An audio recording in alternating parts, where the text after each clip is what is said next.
What's good, guys? It is Reed and welcome back to another tutorial. Today I'm going to show you an awesome sleight of hand move, an awesome control. It is essentially a dribble shift. And now I love dribble shifts. They're really interesting, really neat because I'm always dribbling cards. I do like having a card selected this way.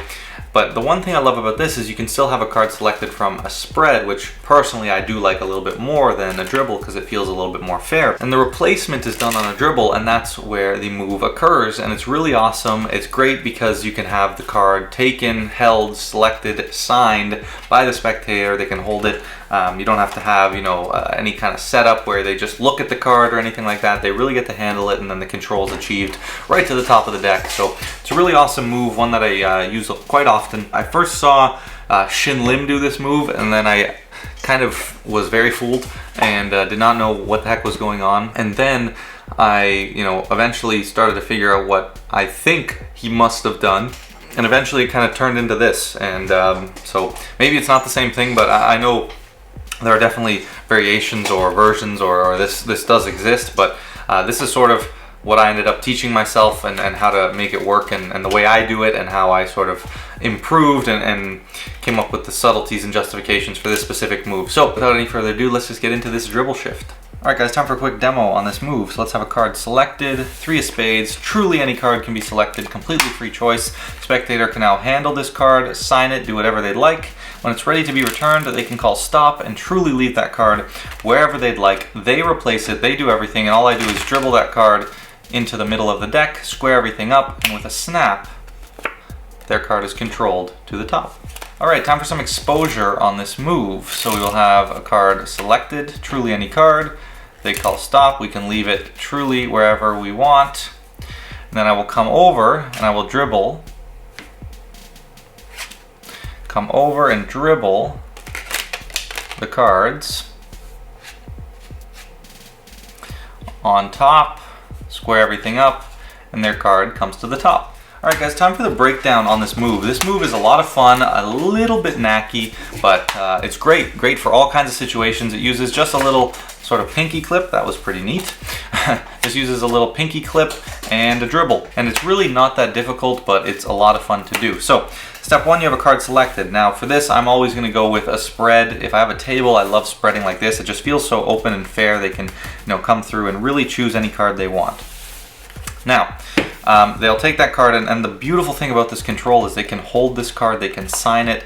Only one card, you don't have to worry about getting a double or anything like that. And now they can truly replace it wherever they'd like to as well. So I usually would do a dribble and have them call stop because it just feels a bit more fair than just saying, leave your card here. Maybe they'll think key card or something like that. So I usually just say call stop. They say stop, and I say, all right, leave your card there.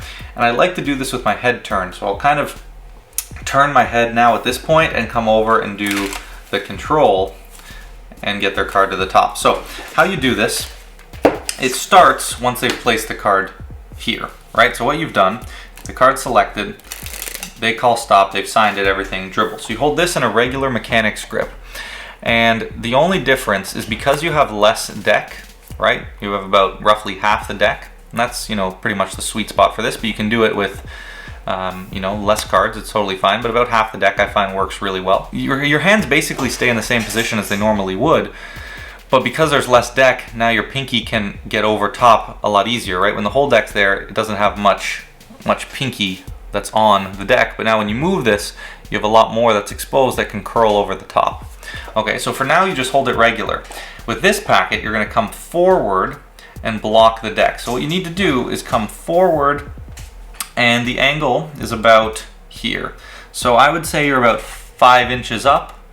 Maybe the cards are kind of lined up like this, so about halfway up and then tilted slightly forward. So put the deck about here, lift it about 5 inches, right? So 5 inches, then tilt it forward. And that is about the angle that you want to be at to cover everything, with this back pointed directly at their eye line.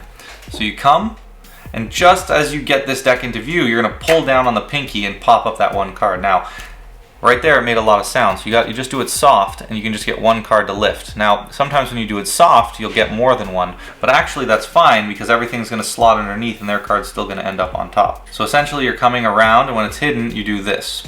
Okay, now you just have to literally sit in the mirror and figure out what angle you have to hold this hand at, which again, you can see it's about that same sweet spot I talked about, right? This top deck doesn't move, it just starts to dribble. So the cards just dribble and shoot back onto that card. Meanwhile, this hand is covering this card entirely, and then the pinky's just gonna push and lever that card back on top. And then there's a few ways to cover up the square up. So now the card is replaced, and these fingers, remember, you don't need to like get ready and do this. You just come, and because the pinky is already has more room because you have less deck here, you don't really need to make any movements. You can just kind of pull down, right? You might need to move a little bit to get just a little bit more pinky depending on, you know, the size of your hand.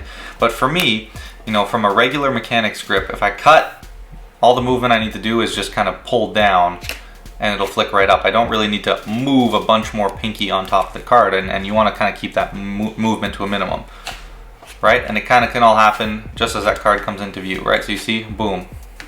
You don't even see me pull it, right? You don't see it be lifted at all. You're almost thinking of this as a block, but if you just lift it a little bit higher, it looks like you're just coming, and then you're just dribbling slightly back onto the card, right? So now you might be thinking, well, these cards are forward. If I dribble them, they're going to fall off the front.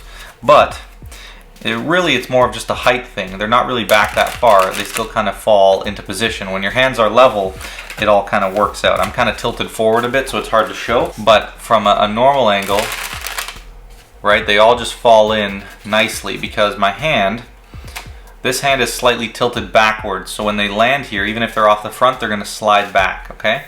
So that's another important thing. So I come here, and they all fall. You see how they slid back there. And then everything comes on top, and I just square up like that. So once we're in this position, you want to come from back to front. So you want your left hand, the hand that's in middle grip, all right? So 3 fingers on the front, thumb on the back, with the index on top to dribble. And if you need any help with learning how to dribble, I have a video that I'll link there to teach you how to dribble. Okay, so you do that, and you're kind of back like this. And this is perfectly justified because they replace their card in this packet, and then you come forward to execute the move. So the hands kind of switch positions as this comes in front. Right as it gets out of view, you're gonna pull the pinky and get this card up. All right, so you just pull it, and it levers kind of off the side. So it stays up at an angle. These 3 fingers are continuing to grip it, but they're just not pushing it on top. They're just kind of, the pinky pulls it down and it pivots and just stays there. It can just, you press it against this edge of the deck between these fingers, and that'll keep it clipped right there, right? So it's clipped between the edge of the deck and these 2 or 3 fingers here, okay? So again, pull, and if you just want to make sure your thumb's not on top of the deck too much, because that'll cause it to snap off. So if their thumb's just normal on the side, it'll just pull up nicely. Just like that. Okay, so that's sort of what you're doing. And then this hand comes forward as that gets blocked, and immediately you start to dribble. You're shooting the cards backwards because you are a little bit forwards here, right? And you shoot them backwards and they land on top. And then once you've let everything go, this hand should be in a position that it's covering that card that's up, but instantly you're gonna now push these fingers over top to kind of lever that card back on top, right? But that's hidden as this hand comes down and squares everything up, okay? So again, do the move, okay? As I come forward, I'll show you exposed. So I come forward, this happens, and this happens, all right? Maybe from this side. So we have the 7 from this side, so I come forward, dribble, and then I lever it back over top and square. From the front, pull, come over, dribble, and I lever it, so it levers over as the hand comes down and squares everything up, okay? And that replacement is hidden by this hand coming down, but also the mess that the deck is in, you don't end up seeing that. So it looks like this. We have a queen of diamonds, boom, and I square everything up. All right, so let's talk about some subtleties here. So the 2 that I use to cover the one motion is the square up subtlety, and then sort of this lateral spread or sideways sort of spread thing. Before we get into that though, another thing, another great subtlety, like I mentioned, is reach the hand out to have them replace it, which makes perfect sense, perfectly justified, so that now you have a reason to come back like this to get this over top while you do the dribble and the control, okay? So the square up subtlety, right, as you're in now this position, you come here, like I mentioned, these lever over top, and now this hand's gonna come down, grip the deck on these edges, and these hands will grip it on these edges, and you just square everything up like that, and that really helps cover any replacement of that card, even if it gets stuck or anything like that. It helps cover it, right? You don't really notice it, even if I'm showing you guys from this sort of exposed angle. You know, everything appears to be kind of just squaring up. The other thing I like to do with this is, in this position, I'll dribble and then I'll pull back like this and square everything up, and I still get the control. So how that works is I do the move, I come through, and then as I replace this, the hand comes down. Instead of gripping on the front and back, I kind of grip on the top and just pull everything back a little bit and then go forward and square up. And it's just a little sort of flourishy thing.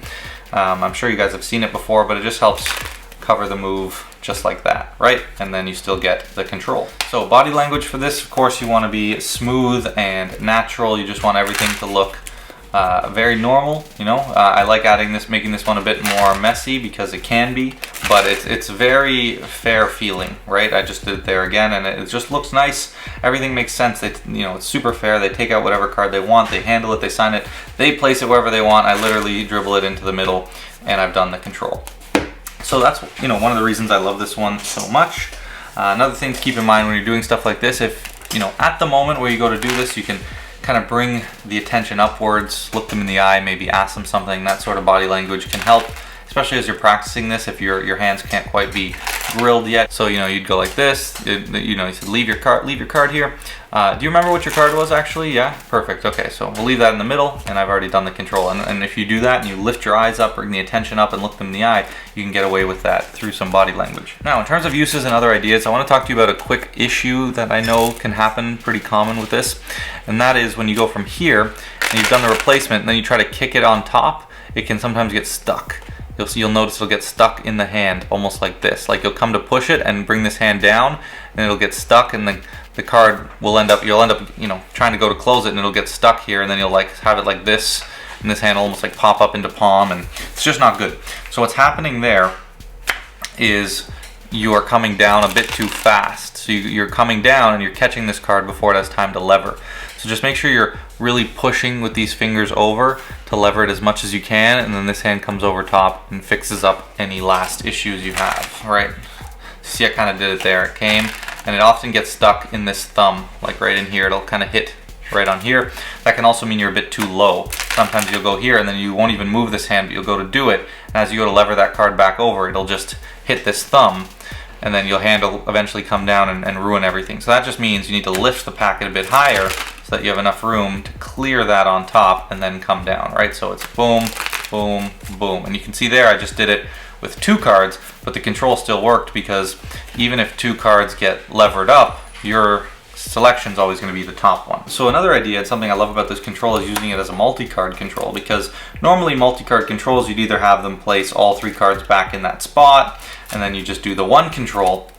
But with this, it looks really nice, and it can just be done boom, boom, boom really quick, which is great. Like the sequencing is perfect. So you go, you know, you have the first card selected, let's say the Queen of Hearts, they take it, leave it where they want in the middle, and you square everything up. And then the next person, maybe they take out a card again. Oh look, this time we have the Queen of Diamonds. We take that and we leave it in the middle. And the last person, maybe they take a card from the Dribble, and it is the Jack of Clubs. So we got the 2 red queens and the Jack of Clubs. Once again, we leave it in the middle.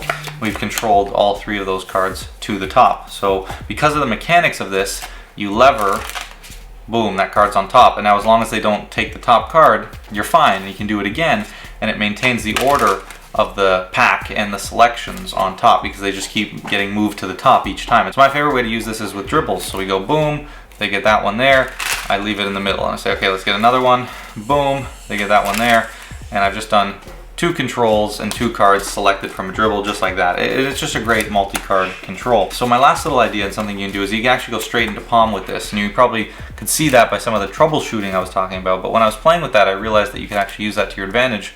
Go into palm. What ends up happening is you show the card, you lever it. What you're going for is, as you square up this card, you go straight up into palm with it and kind of take it off the top, almost like taking it from a tent position, right?